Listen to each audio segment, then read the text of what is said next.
Halo, nama saya Widara Fadilah Ahmadin. Saya mahasiswa dari FTI Unsap Sumedang, Prodi Informatika. Saya kelas TI 6A. eh, di kesempatan NIM saya A221000133. Di kesempatan kali ini saya akan mempresentasikan eh, pembahasan mengenai sistem multimedia.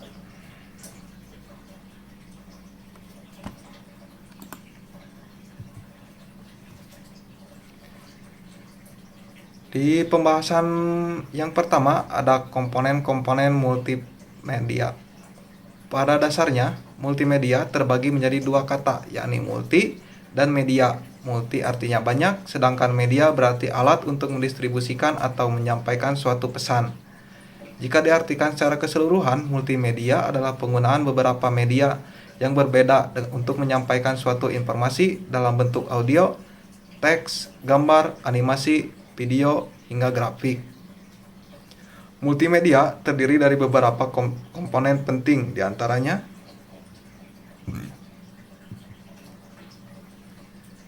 yang pertama ada teks. Teks merupakan komponen yang paling praktis dan sederhana untuk menyampaikan informasi. Biasanya teks dalam multimedia dikemas dalam bentuk tipografi. Yang kedua ada grafik atau gambar. Komponen grafik atau gambar seringkali digunakan untuk menarik perhatian pembaca serta penonton. Ini karena kebanyakan orang lebih tertarik pada visual. Di samping itu, grafik atau gambar juga mampu membuat sebuah informasi menjadi lebih mudah dipahami. Yang ketiga, ada audio. Audio menjadi komponen pelengkap dalam multimedia. Komponen ini dapat memperjelas suatu informasi. Beberapa bentuk multimedia audio yakni musik, voice recorder, sound effect, dan lainnya. Umumnya komponen ini memiliki format MP3, AIFF, AAC, hingga WAV. Yang keempat ada video. Video mampu menyajikan informasi yang lebih menarik dan mudah dipahami. Video dalam multimedia dapat dibagi menjadi dua jenis, yaitu live video dan full motion. Live video diproses dari rekaman kamera, sementara itu full motion berkaitan dengan penyimpanan sebagai video klip. Terus yang kelima ada animasi. Animasi merupakan kumpulan gambar yang disusun hingga menampilkan gambar hidup. Komponen ini memiliki fungsi tertentu, yakni menyajikan informasi yang mudah dipahami dan komunikatif. Dan yang keenam ada interactive link. Interactive link menjadi komponen yang menyempurnakan media. Komponen ini dapat menggabungkan beberapa elemen multimedia sehingga tercipta informasi yang lebih jelas dan terpadu. Ke pembahasan selanjutnya, yaitu pembahasan yang kedua, pengembangan di bidang multimedia.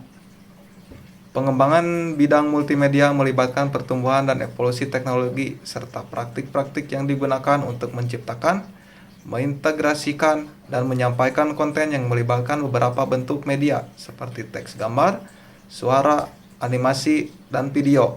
Berikut adalah beberapa aspek penting dari pengembangan bidang multimedia. Yang pertama ada teknologi. Perkembangan teknologi adalah salah satu pendorong utama dalam pengembangan multimedia. Prosesor yang lebih cepat, kapasitas penyimpanan yang lebih besar, koneksi internet yang lebih cepat, dan perangkat keras dan perangkat lunak yang lebih canggih telah memungkinkan pengembangan multimedia untuk menciptakan pengalaman yang lebih imersif dan interaktif. Terus yang kedua ada perangkat lunak. Perangkat lunak yaitu ada berbagai perangkat lunak yang digunakan dalam pengembangan multimedia, termasuk aplikasi desain grafis seperti Adobe Photoshop dan Illustrator. Perangkat lunak animasi seperti Adobe Animate dan Blender. Perangkat lunak pengeditan video seperti Adobe Premiere Pro dan Final Cut Pro. Dan perangkat lunak pengembangan web seperti Adobe Dreamweaver dan Sublime Text. Dan yang ketiga ada desain pengalaman penggunaan. Pengembangan multimedia juga melibatkan perhatian yang besar terhadap desain pengalaman penggunaan. Desain yang baik memastikan bahwa pengguna dapat berinteraksi dengan konten multimedia dengan mudah dan intuitif tanpa adanya hambatan atau kebingungan. Yang keempat ada pengembangan konten interaktif. Pengembangan multimedia seringkali menciptakan konten yang interaktif, yang memungkinkan pengguna untuk berpartisipasi dan berinteraksi dengan konten tersebut. Ini dapat mencakup aplikasi web interaktif, permainan, atau kios interaktif. Yang kelima ada penggunaan media sosial. Media sosial telah menjadi platform yang penting untuk mendistribusikan konten multimedia. Pengembangan multimedia sering menggunakan platform seperti Facebook, Instagram, Twitter, dan YouTube untuk menyebarkan konten mereka dan berinteraksi dengan audiens mereka. Yang keenam ada realitas virtual, VR, dan augmented reality atau AR. Pengembangan multimedia telah diperluas ke dalam realitas virtual dan augmented reality, di mana pengguna dapat berinteraksi dengan konten dalam lingkungan yang simulasi atau diperkaya dengan bantuan teknologi. Dan yang ketujuh ada optimasi responsif. Dengan berbagai perangkat yang digunakan untuk mengakses konten multimedia, optimasi responsif telah menjadi bagian penting dari pengembangan multimedia. Ini memastikan bahwa konten dapat ditampilkan dengan baik di berbagai perangkat mulai dari desktop hingga ponsel pintar.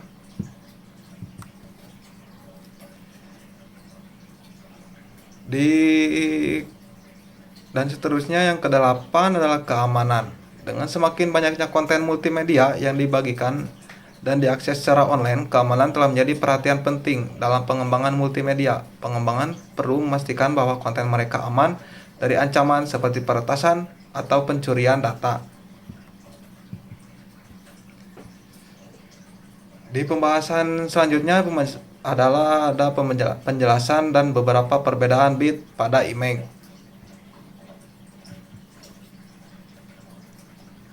Bit dalam konteks gambar merujuk pada kedalaman warna atau jumlah bit yang digunakan untuk mempresentasikan setiap piksel dalam gambar. Perbedaan bit pada gambar dapat mempengaruhi kualitas dan detail gambar yang dihasilkan. Berikut adalah penjelasan singkat tentang perbedaan bit pada gambar. Bit per warna atau bit depth. Bit depth mengukur jumlah bit yang digunakan untuk mempresentasikan warna dalam gambar. Gambar dengan bit depth yang lebih tinggi memiliki lebih banyak warna yang dapat dipresentasikan sehingga memberikan reproduksi warna yang lebih akurat dan lebih halus.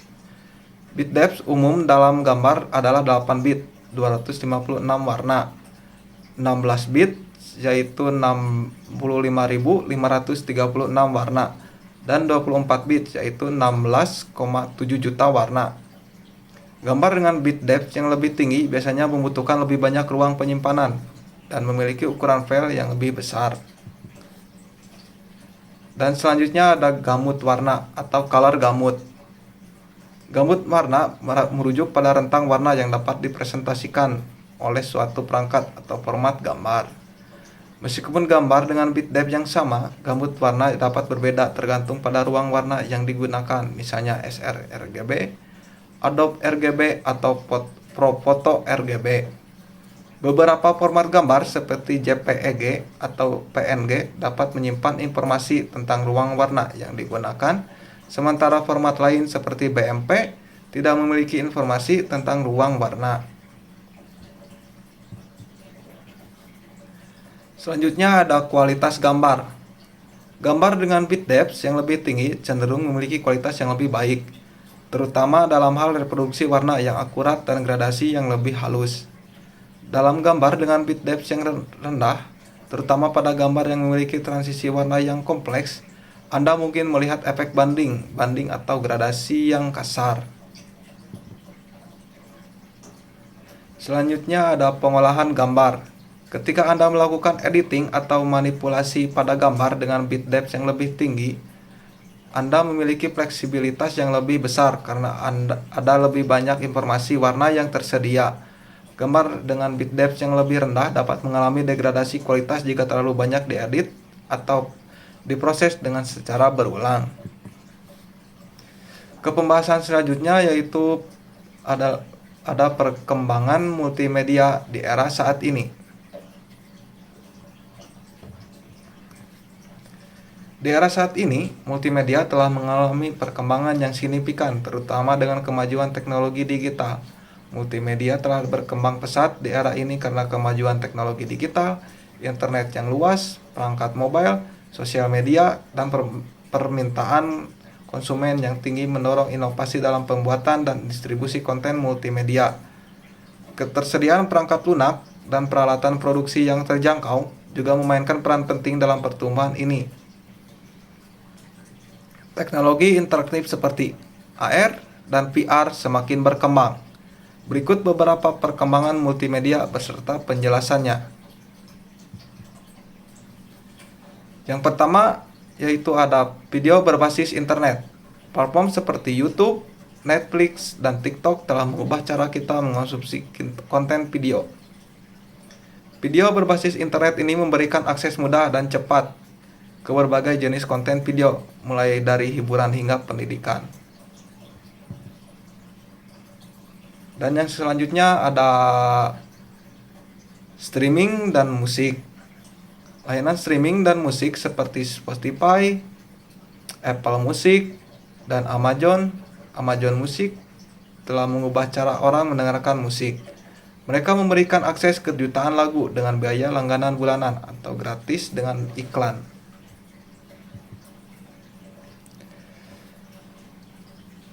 Dan yang selanjutnya, yang ketiga yaitu realitas virtual VR dan augmented reality atau AR. Teknologi VR atau AR semakin berkembang dan banyak digunakan dalam berbagai bidang, termasuk game, pendidikan, dan industri. Mereka memungkinkan pengguna untuk mengalami lingkungan digital yang imersif. Dan yang keempat ada penggunaan grafis 3D yang lebih lanjut. Di grafis 3D yang digunakan tidak hanya dalam bidang industri hiburan, tetapi juga dalam arsitektur, desain produk, dan pelatihan simulasi. Ini membawa pengalaman visual yang lebih realistis dan interaktif.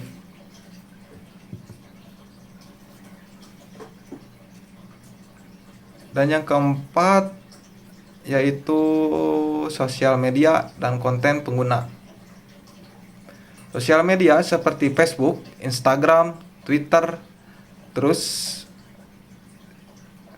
berkembang dan memengaruhi cara kita berinteraksi dan berbagai konten. Konten pengguna juga menjadi semakin dominan dan banyak orang menciptakan dan membagikan konten mereka sendiri. Dan selanjutnya ada peningkatan kualitas grafis dan suara. Teknologi grafis dan audio terus berkembang, memberikan pengalaman multimedia yang lebih kaya dan realistis. Ini termasuk resolusi video yang lebih tinggi, audio spatialisasi yang lebih baik, dan efek visual yang lebih canggih.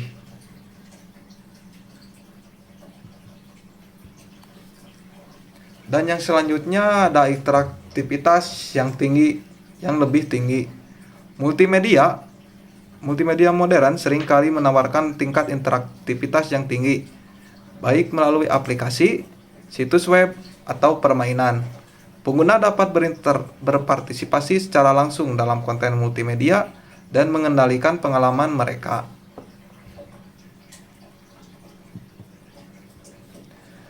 Selanjutnya ada pembelajaran online dan e-learning. Teknologi multimedia telah memainkan peran penting dalam pengembangan pembelajaran online dan e-learning. Dengan adanya video, disertakan animasi, dan konten interaktif dan lainnya, pembelajaran menjadi lebih menarik dan dapat diakses dari mana saja.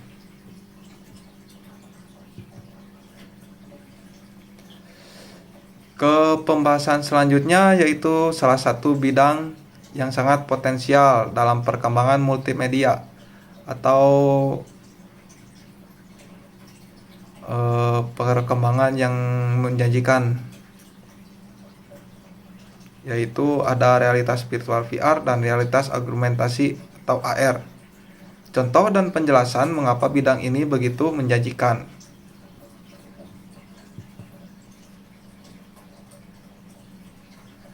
Contohnya adalah pendidikan berbasis VR atau AR. Platform VR atau AR dapat memberikan pengalaman belajar yang imersif dan interaktif. Misalnya, siswa dapat menggunakan headset VR untuk mengunjungi tempat-tempat bersejarah atau bahkan mengambil bagian dalam simulasi ilmiah yang kompleks. Penjelasan yang pertama, yaitu pengalaman imersif. VR dan AR memungkinkan pengguna untuk merasakan lingkungan secara langsung dan mendalam. Ini membuatnya sangat efektif dalam situasi di mana pengalaman langsung tidak mungkin atau berbahaya. Yang kedua, ada penggunaan yang luas. Selain pendidikan, VR atau AR juga memiliki aplikasi yang luas dalam industri seperti gaming, real estate, pemasaran properti, perawatan kesehatan atau simulasi operasi, desain produk, dan banyak hal yang lainnya lagi. Terus yang ketiga ada inovasi teknologi. Teknologi VR atau AR terus berkembang dan perbaikan dalam resolusi, tracking gerakan, interaksi pengguna. Ini membuka peluang baru untuk pengalaman yang lebih realistis dan aplikasi yang lebih bermanfaat. Terus yang keempat ada permintaan pasar. Ada permintaan yang meningkat untuk pengalaman multimedia yang lebih interaktif dan menarik. Perusahaan dan konsumen semakin mengakui potensi VR atau AR untuk menciptakan konten yang memikat. Yang kelima ada investasi dan dukungan industri. Banyak perusahaan besar termasuk Google, Facebook, atau melalui Oculus, Sony, dan banyak yang lainnya lagi telah berinvestasi secara besar-besaran dalam pengembangan teknologi VR atau AR. Dukungan ini menciptakan ekosistem yang subur untuk inovasi dan pertumbuhan. Ide atau konsep yang saya akan lakukan apabila akan mengembangkan multimedia dalam bidang teknologi informasi yaitu animasi penjelasan.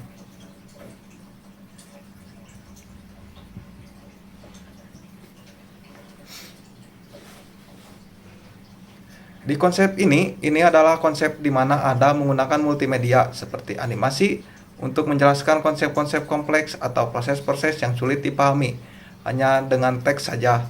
Dalam konteks ini, Anda bisa membuat animasi yang menggambarkan secara visual bagaimana suatu bekerja atau konsep-konsep yang sulit dipahami secara verbal. Misalnya, Anda bisa membuat animasi yang menjelaskan proses kimiawi, struktur molekuler, atau konsep matematika yang abstrak. Animasi semacam ini dapat membantu audiens memahami materi dengan cara yang lebih intuitif dan mudah dicerna.